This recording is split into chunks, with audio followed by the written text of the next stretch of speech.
Why most artists begin to hate their own art. In this video, I'm gonna explain that to y'all, and maybe I can even be of some help to artists out there who actually does hate their art right now. And at the end of this video, I'm gonna give y'all at least 5 tips that you can implement to start loving your art again right now. Now, this is a pretty controversial take, but me personally, I know that I struggled with this a lot in my early years and even now to a certain extent. So I may not be an expert on this topic, and hell, not gonna lie, I barely even do video essays, let alone art videos, but I think I got a solution for you. Now, one of the main contributing factors to why a lot of people begin to hate their own art is something that I like to call the skill versus taste gap. It's when your taste kind of evolves faster than your skill, you feel me? So it's like you start seeing flaws in your work because your eye has leveled up, even if your hand hasn't caught up yet, you feel me? And this is common during growth periods of anything in your life. The better that you get at something, the less satisfied you begin to be. If you hate your art, it means you've leveled up. If you start to see flaws in your art that a lot of random people couldn't see, like if you just showed your art to a random person on the street and they couldn't see the problems that you see in your art, then that means that you're starting to level up. And that's not a bad thing, because it's like VOD reviewing in video games. It's like when you go back and watch your replays to see what you can improve on in a video game, it's doing the same thing with your art. Once you finish drawing, you feel me, you done sat there for hours. I do this all the time. After I'm done drawing, I like to come back to the piece a day or two later and really look at it and see, oh yeah, I fucked up on the arm, or I could have made that part right there a little thicker, or I could have made that line work a little thinner, you feel me? It's all about self-criticism to a certain extent. Once you get to that point where you're being hyper analytical, you start to hate your own art because you start to see so many flaws in it that it becomes amazing how you even thought that this was good in the first place. But at the end of the day, it is good, bro. You just leveling up and your brain just moving faster than your hand can keep up. Now, if y'all see this right here on the screen, right, I drew this back when I was a sophomore in high school. For context, I am a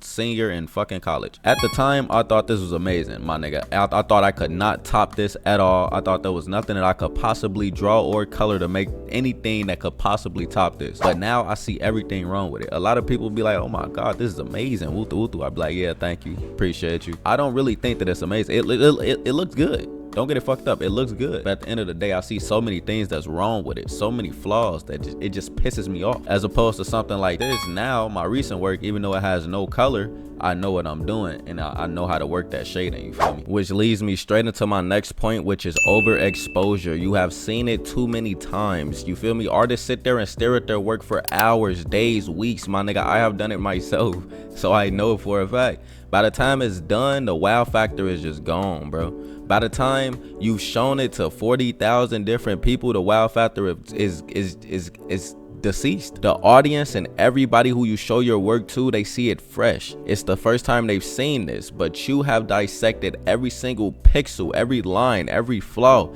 every shading technique on your work. You've seen it too many times. You're overexposed to it. It's like how a musician will sit there in the studio for days, weeks, you feel me, mixing the same songs over and over, my nigga. That shit gets fucking tiring. Then by the time it's out there and the shit actually blows up, you don't even like the song because you was in the studio for so long mixing it. It's the exact same thing with art. Now, tying that into our third point, y'all see how I'm segueing in this bitch? Y'all fuck with it. Y'all fuck with it. Hit that like button. Hit that sub button for a nigga. By over-analyzing your art and always showing it to people, you start tying your self-worth to what they think about your art, to how many likes that you get, to how many views that you get, or how many good comments that you get on your art. This is exactly why I don't do art content right now. I'm not gonna lie. The art community is so fucking like, bro, if you post something, my nigga, and you see it don't do good, and then you go see somebody else posted something and they drew something way better than you did, right? And then you see their likes compared to yours, my nigga, that is enough to destroy anybody's ego, bro. And that is exactly why you should not tie your validation to external things. If you love your art, you love your art, my nigga. Don't let nobody tell you that shit bad. I feel like nowadays a lot of artists, especially content creating artists, they fall into that trap of chasing numbers versus just creating for self-expression like they used to back in the day, bro. Because let's be honest, bro, that's what we all do it for. And another thing with that is that the algorithm can dead ass condition artists to stop experimenting altogether. They will reward you for doing a certain type of art and you'll just stick to that same lane, and in 5 years you'll be like, what the fuck happened to my style? You don't want to be one of them niggas, bro. And tying into our next point, that comes back to the comparison poison thing. It's like scrolling too much art online makes you feel behind. You start seeing all of this stuff you start seeing all this stuff that you can't do. You start seeing all these people do things that you wish that you could do with your art. And due to that, you start disliking your own work, not because it's bad, but because it doesn't look like someone else's, whose standards you are holding yourself to, when you should be holding yourself to your own standards. Comparison is dead ass a moving goalpost, my nigga. Even top artists compare themselves to others, bro. I struggled with this in college. In my first year of college, I stayed comparing myself to a Rocky. I was like, why the fuck I can't draw noses like a Rocky? Why the fuck I can't draw lips like a Rocky? That shit dead ass killed me as an artist, bro.